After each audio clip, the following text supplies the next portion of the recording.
Vamos a comenzar la lección número 3 del curso elemental de astrología. En las lecciones anteriores habíamos estudiado los signos cardinales y estábamos ahora estudiando los signos fijos. Los signos fijos, tercera parte.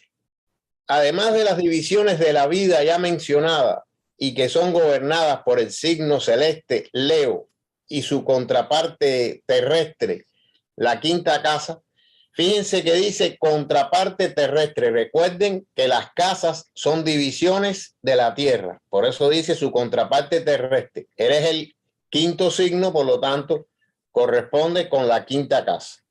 Leo gobierna también a nuestros hijos en general y muy particularmente al primogénito. Recuerden que la casa 5 son las publicaciones, los hijos, etcétera. Por lo tanto, Leo gobierna esta parte.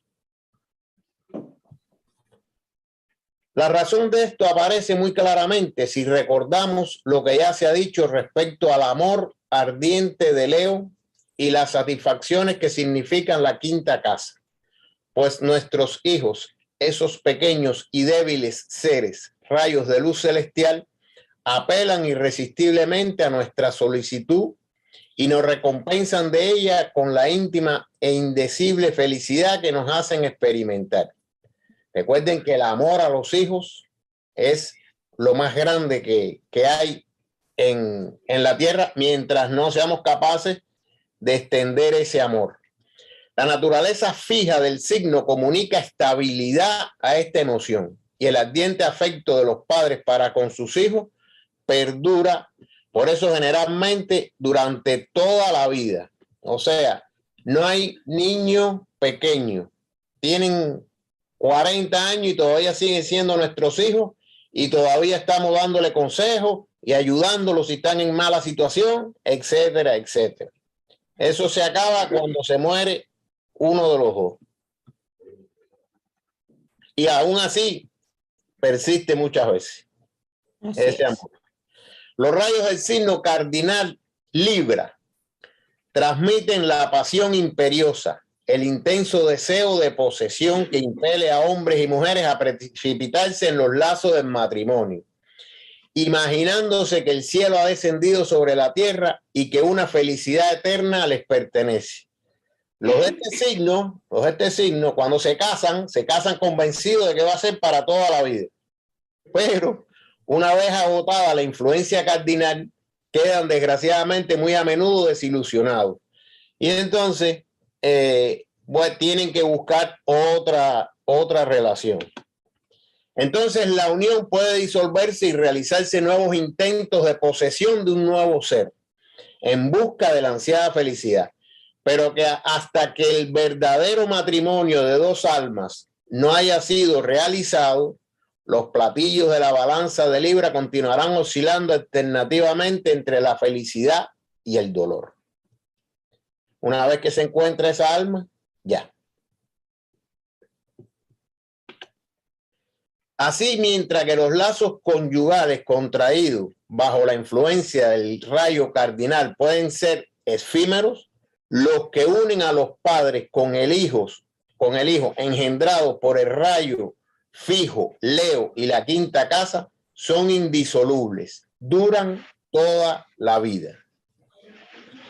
Yo decía que el amor ese es lo más grande que hay en esta tierra.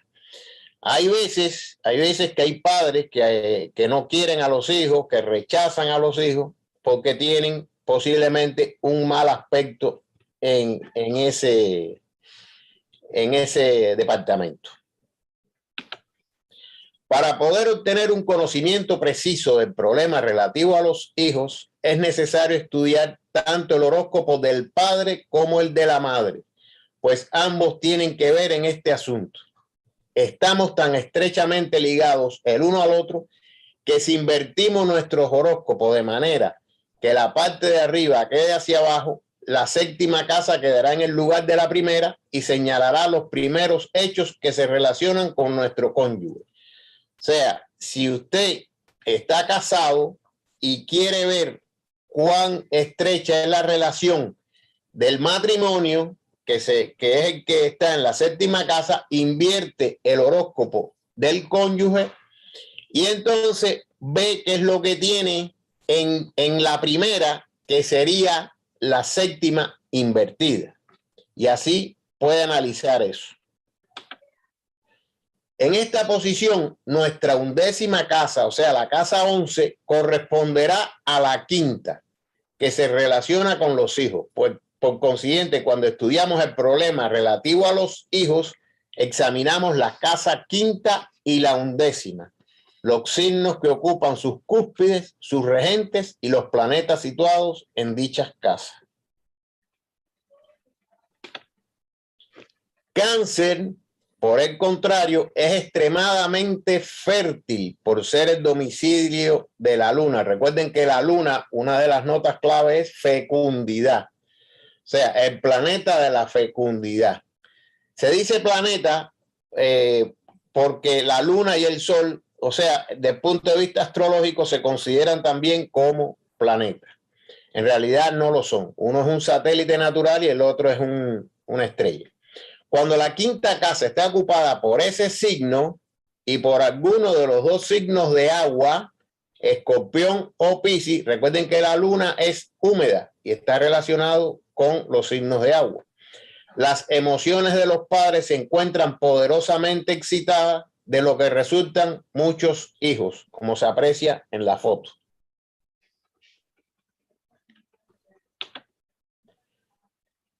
Como ya lo hemos dicho, la Luna, Venus y Júpiter en la quinta casa dan hijos. Recuerden que Júpiter es abundancia, la Luna fertilidad y Venus es amor. Por lo tanto, estos tres planetas, cuando están en la casa quinta, generan muchos hijos. Pero Saturno, Marte y Neptuno los rehúsan y son causas de que ellos mueran. Para nuestro mayor dolor, particularmente si están afectados por cuadraturas y oposiciones. En tiempos antiguos, cuando no se sabía lo que eran los nervios, las mujeres daban a luz sin dolor. Estamos hablando bien para atrás. Nacían niños sanos al aire libre sin la ayuda de médico ni obstetricio de ninguna clase. La madre dejaba de trabajar solo por algunas horas. Eso, en épocas antiguas, la madre tenía que atender los quehaceres del hogar. Entonces, paría y al otro día ya se levantaba a preparar el desayuno, a limpiar la casa, a lavar la ropa y todo. Y sin embargo, la mortalidad infantil era insignificante.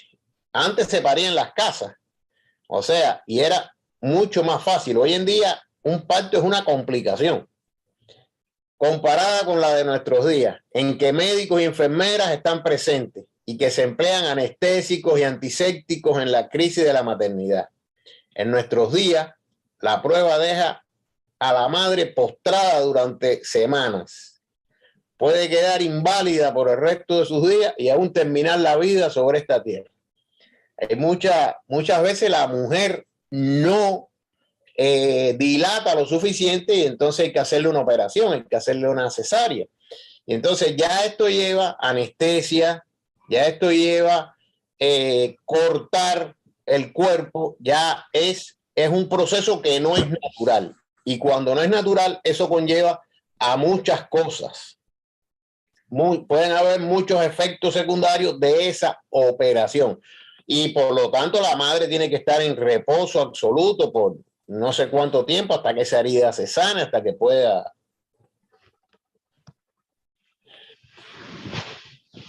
Cuando hacemos vibrar un diapasón, otros diapasones situados en el radio de acción de sus ondas sonoras vibrarán al unísono.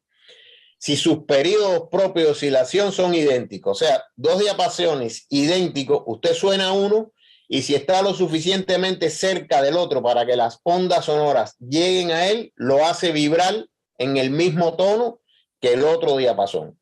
Si no están acordes con él, permanecerán inertes y silenciosos.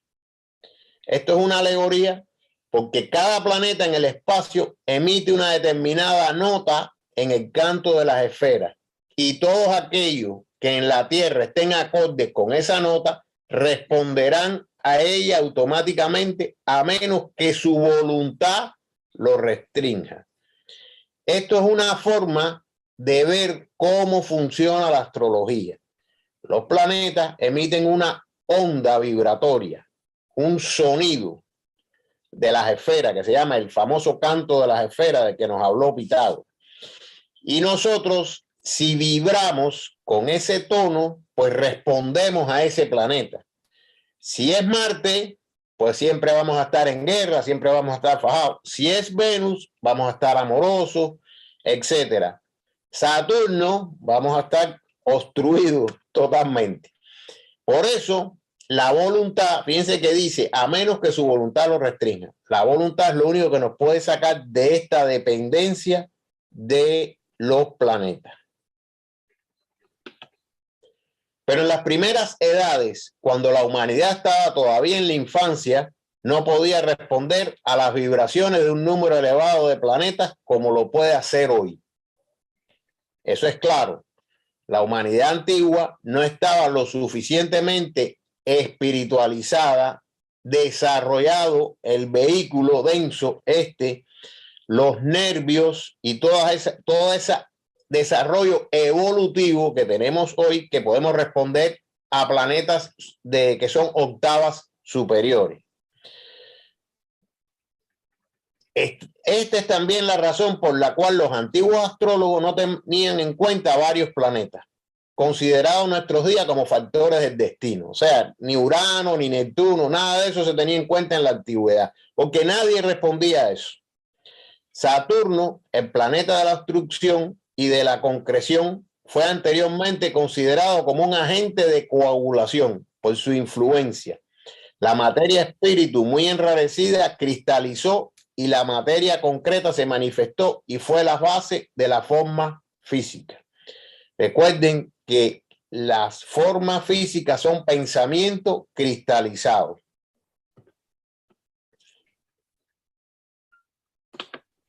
Posteriormente, la potencia vibratoria del Sol se hizo sentir como vida para levantar la Tierra endurecida. Enseguida, las vibraciones lunares hicieron posible la fecundación y la fertilización.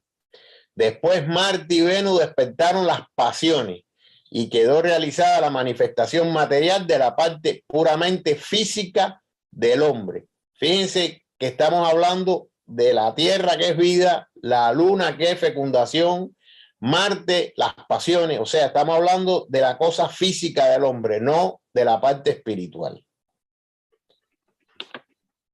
Las razas primitivas, nacidas bajo la influencia de esas vibraciones planetarias, estamos hablando de los lemures, los atlantes, etcétera, etcétera, todo lo que fueron razas primitivas, no experimentaban ninguno de los sentimientos refinados de nuestros tiempos modernos. Amaban como ama el tigre. O sea, respondían a la cosa animal.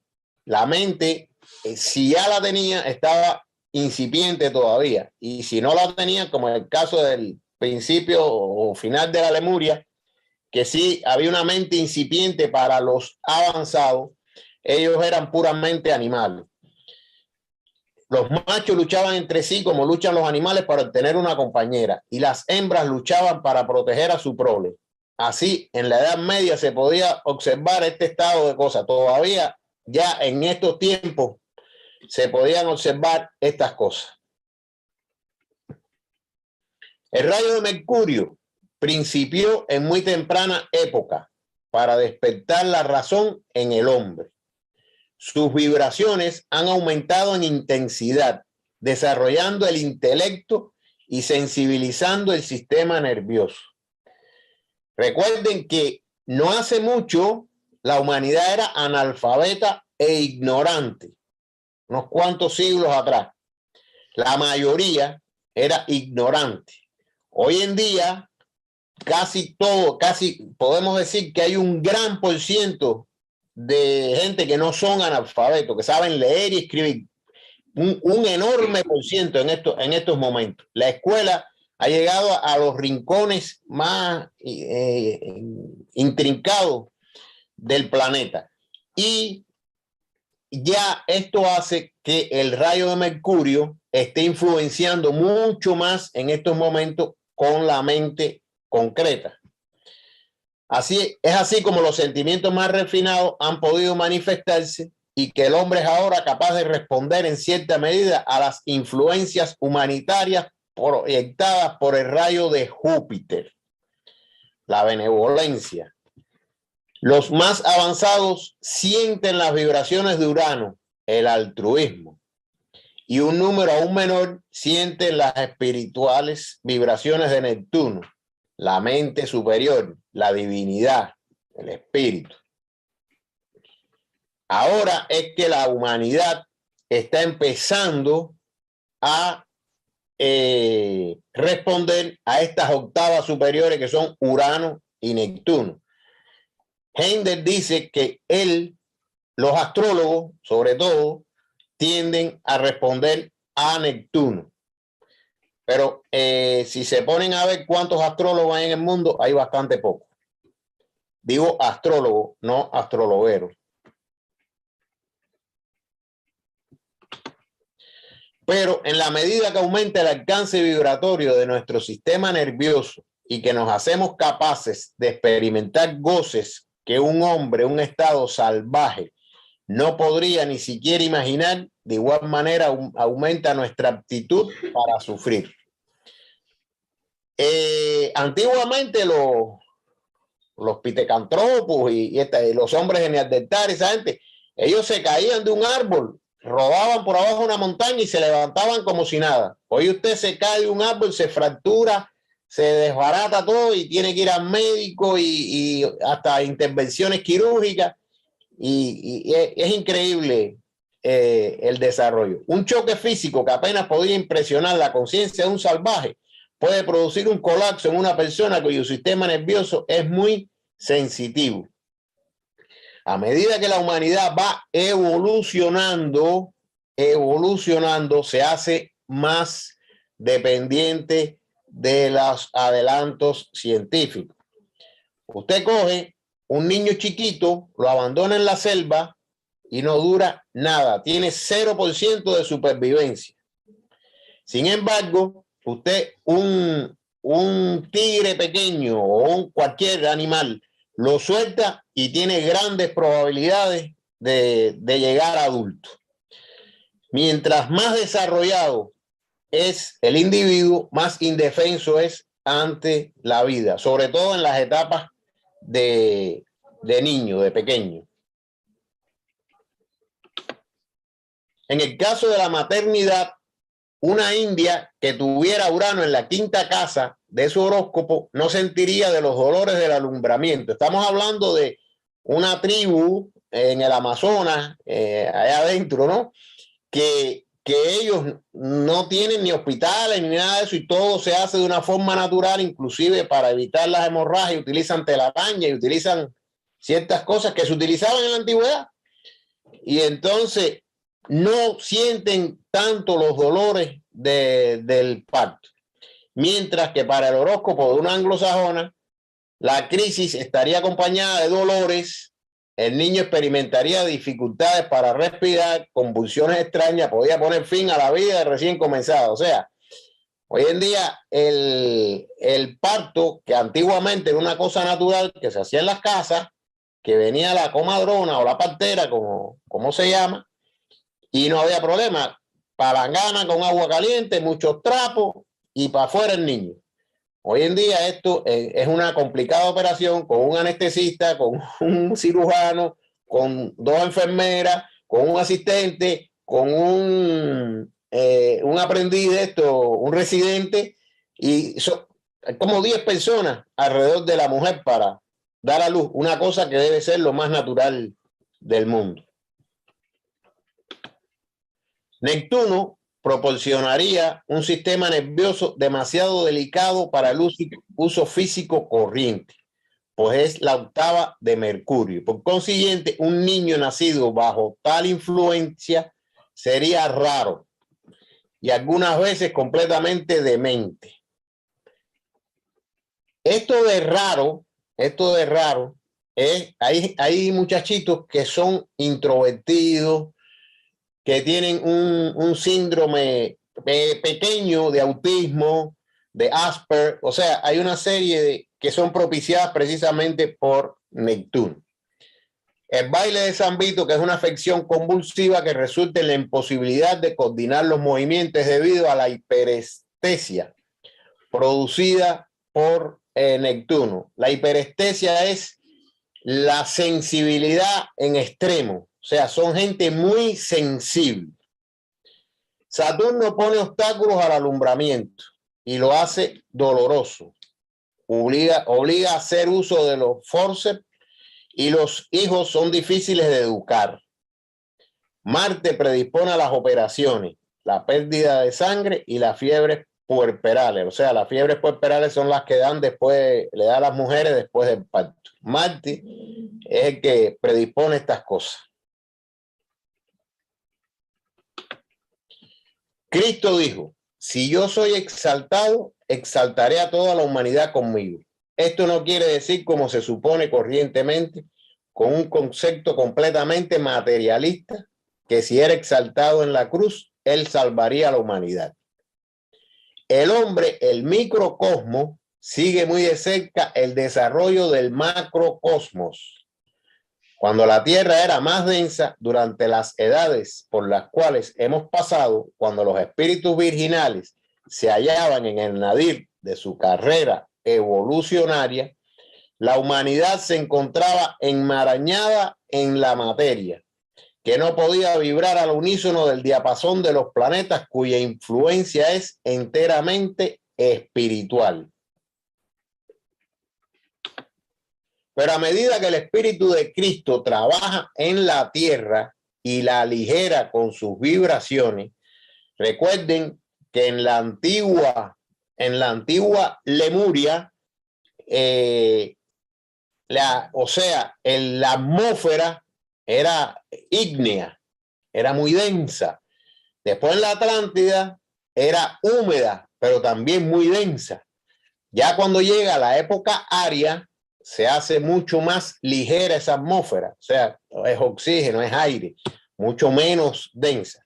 Y a partir de que entró el Cristo a dirigir el planeta desde adentro, pues esas vibraciones de ese Cristo van haciendo al país más espiritual, y al hacerlo más espiritual, gradualmente su densidad se hace menor, se hace más etérea. Y más en armonía con el gran corazón solar del universo que actúa por intermedio del signo de Leo. Recuerden que el Cristo es un espíritu solar, es un arcángel. Cuando entra y toma posesión, lo hace en armonía con el sol, y el sol es el que rige el signo de Leo. Por lo tanto, a medida que esta transformación se realiza, el hombre, el microcosmos, también aprende a responder a las influencias más sutiles de la naturaleza. El afecto ardiente de Leo reemplaza gradualmente los impulsos apasionados de Marte, y el calor del sol espiritual vence la fría obstrucción de Saturno. O sea, que el afecto de Leo, ese amor de Leo, reemplaza gradualmente al apasionamiento de Marte y a la fría obstrucción de Saturno.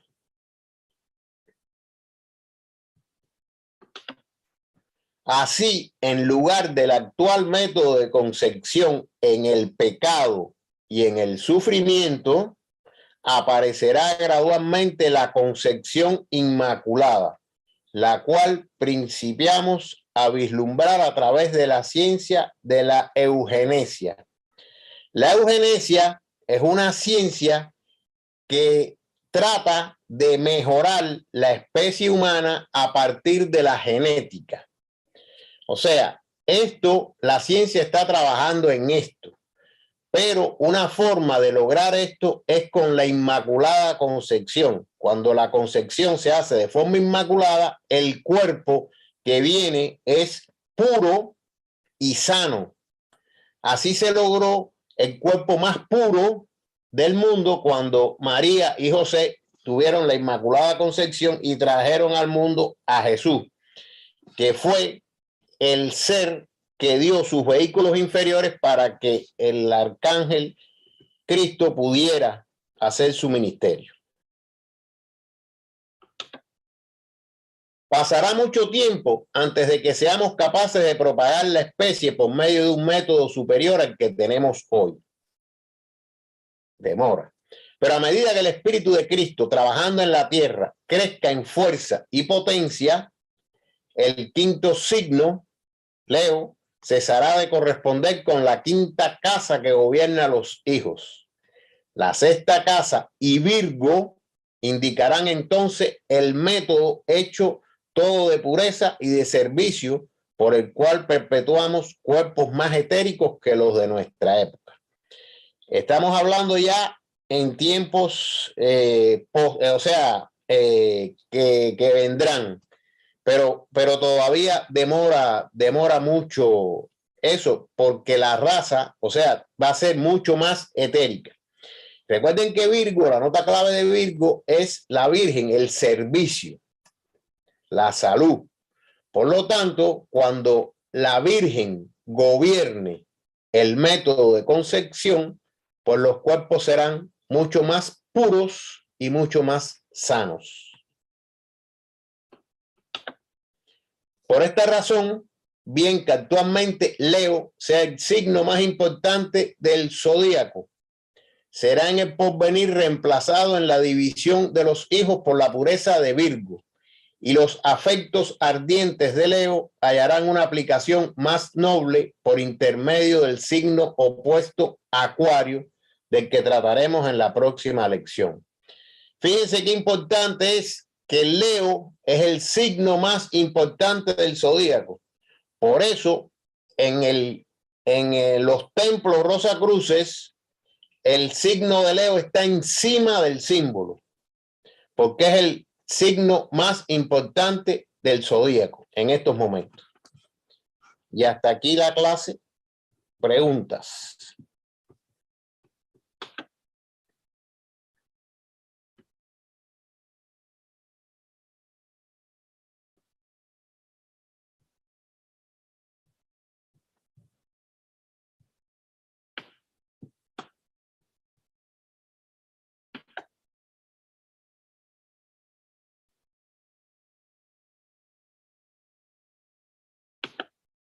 Silencio.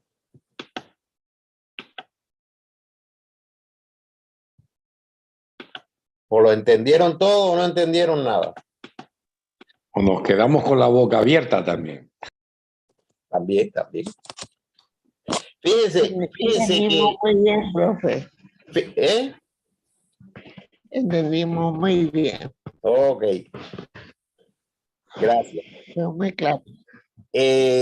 Fíjense que la astrología es nada más que jugar con las notas clave. O sea, si usted se aprende todas las notas clave, usted puede empezar a trabajar en la lectura de un horóscopo.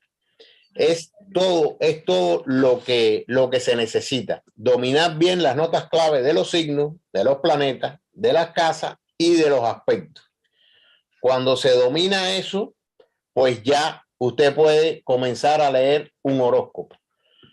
Y si tuviera duda en cualquier cosa o quisiera hacer un estudio profundo, pues puede consultar con los libros que existen, El mensaje de las estrellas, Astrodiagnosis, en el caso de enfermedades, que lo van a tener, o sea, lo tienen a su disposición. El que no lo tenga físicamente lo tiene en el Colegio Rosacruz. Rodrigo.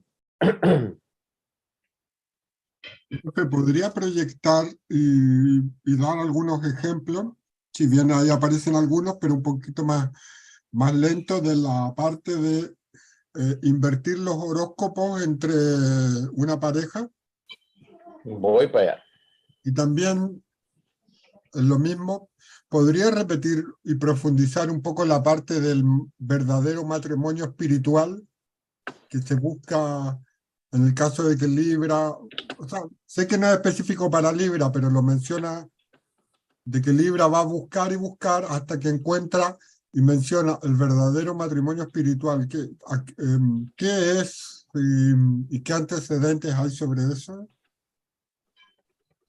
Bueno, espérate, déjame llegar ahí. O sea, cuando hablamos del signo de Libra, signo cardinal de Libra, se refiere a que es un signo muy romántico, muy elevado, entonces él cuando busca la pareja, recuerden que Libra es el séptimo, que es el que rige precisamente la casa de las asociaciones, y la mayor asociación que existe es el matrimonio.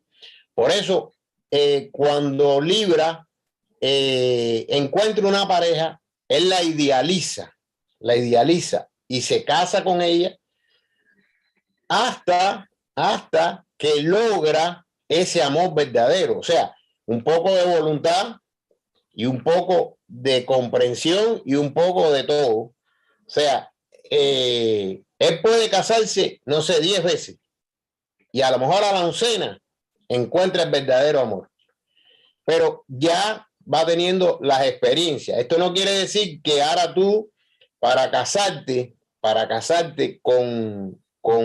si tú eres el signo de Libra y quieres casarte con la mujer ideal, pues tienes que buscarla de tal signo, de esto. Recuerden que siempre está la voluntad. El único signo que es afín con su signo, precisamente porque es el que gobierna la casa séptima, es Libra. O sea, los Libras se pueden casar entre sí y se van a llevar bien. Los demás no. O sea, los otros signos no se pueden casar con su mismo, no deben casarse con su mismo signo. No quiero yo ahora aquí que hayan 2 escorpiones casados, 2 Leo casados y se vayan a divorciarse ahora porque Marco dijo que no eran compatibles. No. Siempre por encima de todo está la voluntad.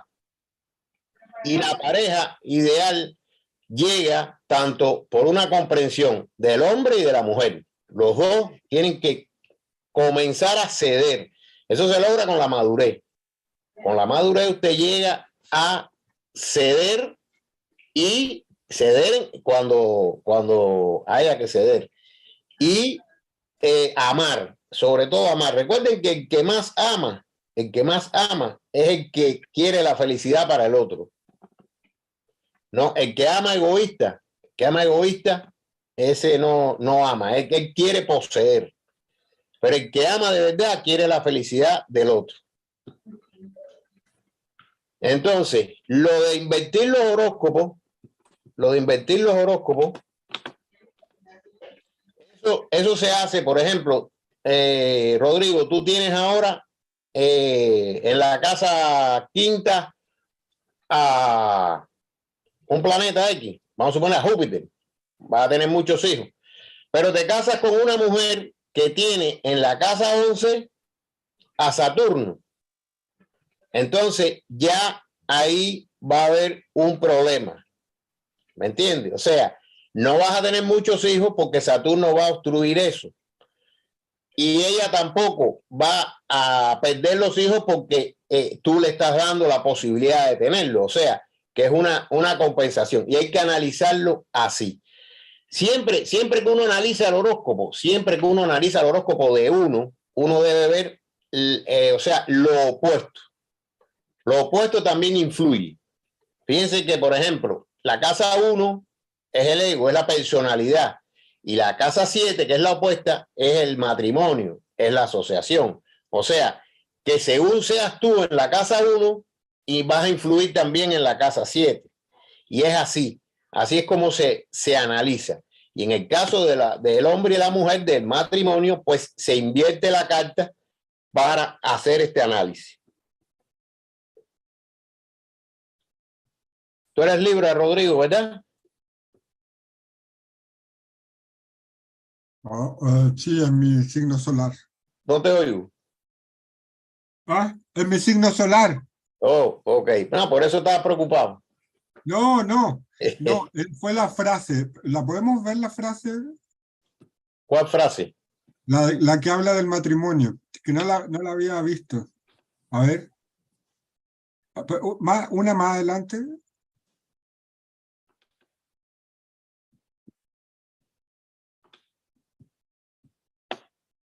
A ver, dice algo como hasta que no encuentre el matrimonio espiritual. Esa es la otra, esa es la otra. Espérate. Los rayos del signo cardinal. Ah, no, la otra.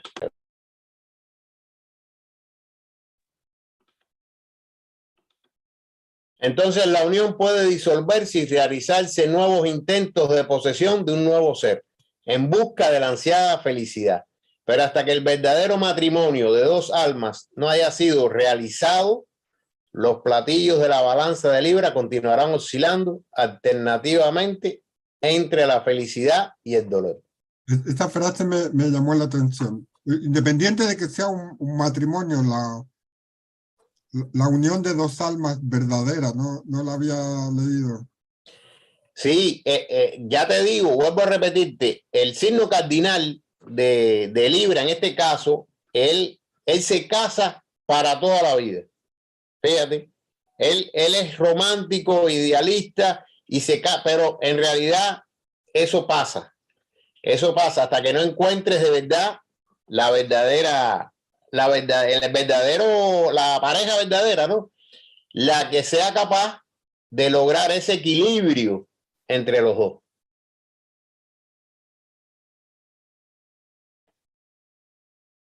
Los libranos se casan varias veces.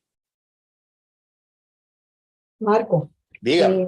tú dijiste que los matrimonios entre Libra siempre eran No, dije que era el único signo que es afín con su signo. porque no importa los planetas que puedan tener independientemente cada uno, ni los aspectos, ni nada. Bueno, sí, claro que importa, claro que importa. Okay. Pero te digo que Libra, como es el que rige la casa 7, que es el matrimonio, es el único signo compatible con él mismo. O sea, hay otra compatibilidad entre otros signos, fíjate, puede ser que Escorpio sea compatible con otro, o con Aries, no sé, pero el compatible con el mismo signo es Libra. Eso no quiere decir que ahora dos Libras se casen y se divorcien a los 3 días, porque te digo, son signos cardinales y puede pasar lo que estoy diciendo, que se embullan y se casan y después no es lo mismo con guitarra que con violín, como decimos. Esa es la característica de este cardinal. Sí. No llegan al final.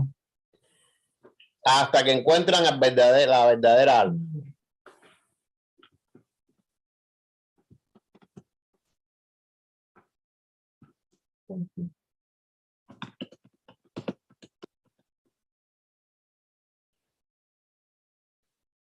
Yo creo que con el signo de Leo y los hijos no hay ninguna duda. O sea, ese amor a los hijos, nadie pone en duda que sea el amor más grande que existe. Y dirigido por el signo de Leo, ¿cómo se llama? El Sol es su regente, que es el principal dador de vida. Ese amor es tan grande. En eso no hay duda. La lección se trata más o menos de eso. Aunque también pone otros casos de Cáncer, Escorpio y Piscis, que son signos de agua que son muy fructíferos en el caso de tener hijos. Cuando se tienen en la casa quinta, se tienen muchos hijos. Esto también, recuerden que esto también ha cambiado. Antiguamente, el hombre pensaba que mientras más hijos tenía, más lo iban a ayudar en su trabajo, etcétera, etcétera. Y como no había televisión y como no había entretenimiento, pues lo único que se dedicaban era a hacer hijos. Entonces, hoy en día, la crisis económica, el desarrollo, la tecnología y todas estas cosas hacen que los hijos sean menos, a pesar de que la población está creciendo exponencialmente, pero eso siempre pasa. Pero los hijos van siendo menos. Va existiendo un control de la natalidad.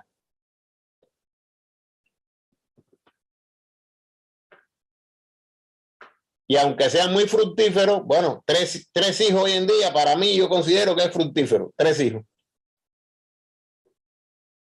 La mayoría de los matrimonios tienden a tener 2 hijos, 1 o 2 hijos.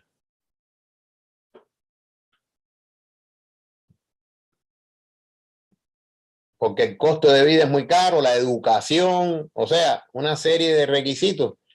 Antiguamente mis abuelos y mis bisabuelos eran 17 hermanos, 12 hermanos, no sé cuánto, pero ya eso no se ve tanto.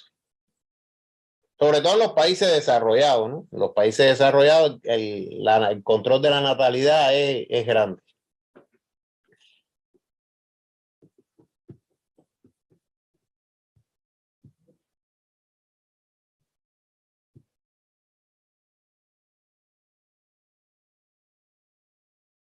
Cerramos la clase para analizar el horóscopo.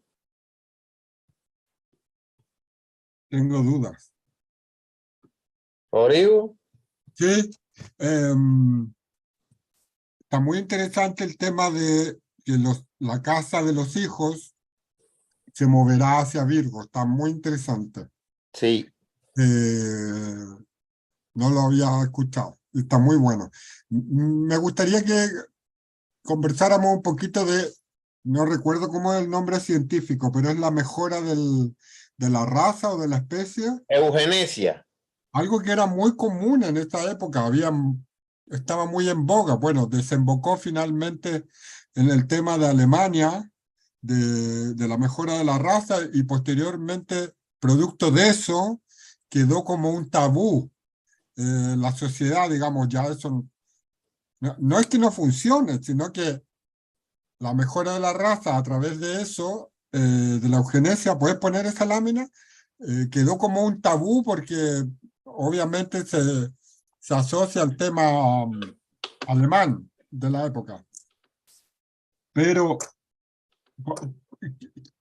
era algo que los botánicos, los científicos lo venían haciendo con las especies animales y ellos pensaban que era natural en el ser humano. De hecho, medían los cráneos, medían la distancia entre los ojos, incluso decían que, bueno, y Hendel lo dice en algunas partes, que la personalidad impacta sobre el rostro, sobre la apariencia. Él lo dice cuando trata de explicar la teoría del Renacimiento. Él dice que una de las cosas que explica de que los espíritus permanecen vida tras vida es que son capaces de moldear el rostro debido a sus experiencias. Sí, no, eso se está estudiando todavía. Eso fue un tabú. Aquí está. Fue un tabú después de la caída de Alemania, pero por la forma en que ellos lo querían hacer, ¿no? Ellos querían hacer la raza superior. Ellos querían que los hijos de los alemanes fueran a través de esto genéticamente mejorados. O sea, con otras condiciones, que salieran superhombres. Que eso se va a lograr a través de la Inmaculada Concepción. O sea, eso se puede lograr de forma natural a través de la Inmaculada Concepción, porque el superhombre, para mí, el hombre más grande fue Jesús. El hombre, inclusive va a ser el más alto iniciado del periodo terrestre. O sea, y eso fue producto de una Inmaculada Concepción. O sea que ahora se está tratando de genéticamente coger el espermatozoide que tenga las características mejores y el óvulo, y entonces hacer genéticamente, ¿no? Buscar, fíjense que no es transformar ni modificar, es buscar el espermatozoide con la condición más propicia para mejorar la especie humana, para que nazcan más inteligentes, más fuertes, más resistentes. O sea, tratar de hacer eso. Ahora el problema, quien se lo busca son los ángeles archiveros, porque entonces van a tener que estar atrás del científico a ver cuál es el espermatozoide que coge para ponerle el átomo simiente en la cabeza del espermatozoide. Eso no sé cómo va a ser. En realidad no tengo la menor idea si se logra llegar a ser en un futuro.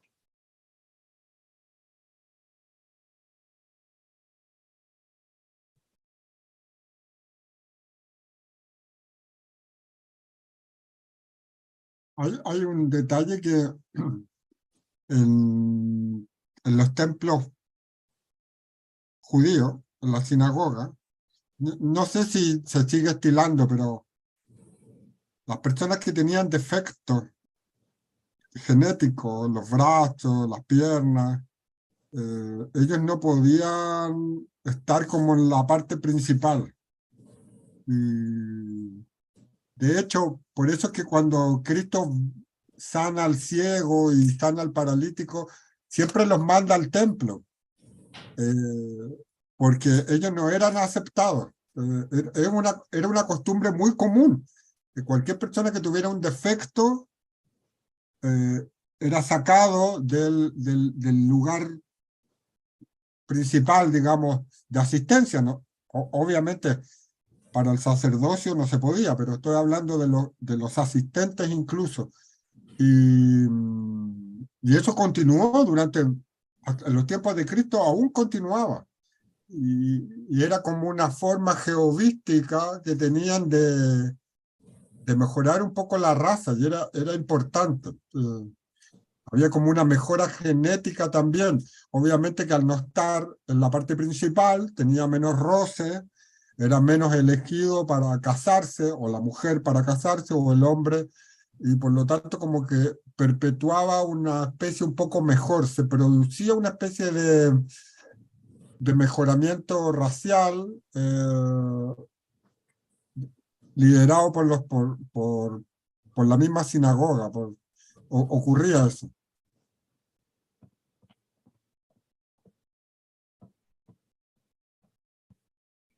Pero ahí igual dice que como que lo apoya un poco, ¿no? Dice que lo empezamos a vislumbrar a través de la ciencia, o crees tú que lo ve como algo, como la parte material de algo espiritual. No, es lo que ve, esta mejora, o sea, la evolución a través de esta ciencia. Hender, acuérdate que él no niega la ciencia. Y él ve que esto, vaya, que si se pusieran a hacer la concepción inmaculada no hubiera necesidad de esto, pero sabe que la humanidad no responde a eso. La humanidad responde al sexo en pecado y sufrimiento, como dice ahí. Entonces, por no responder a esto, esta ciencia quizás va abriendo el camino de enseñarle a la gente cómo debe ser en realidad, a través de la ciencia, no de la religión, porque la religión lo que te hace es un dogma.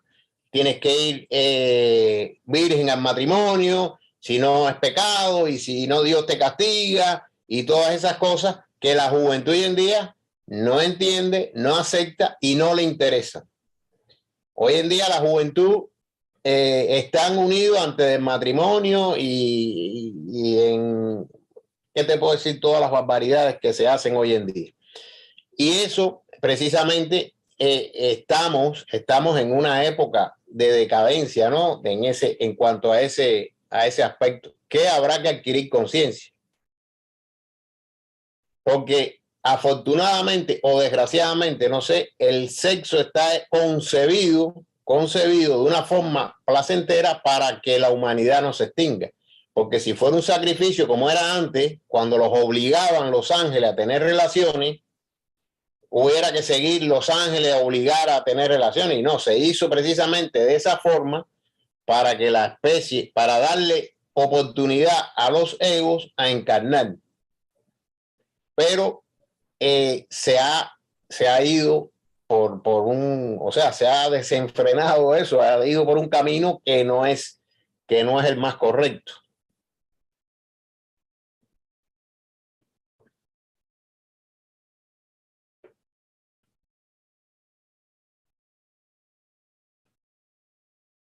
¿Terminamos?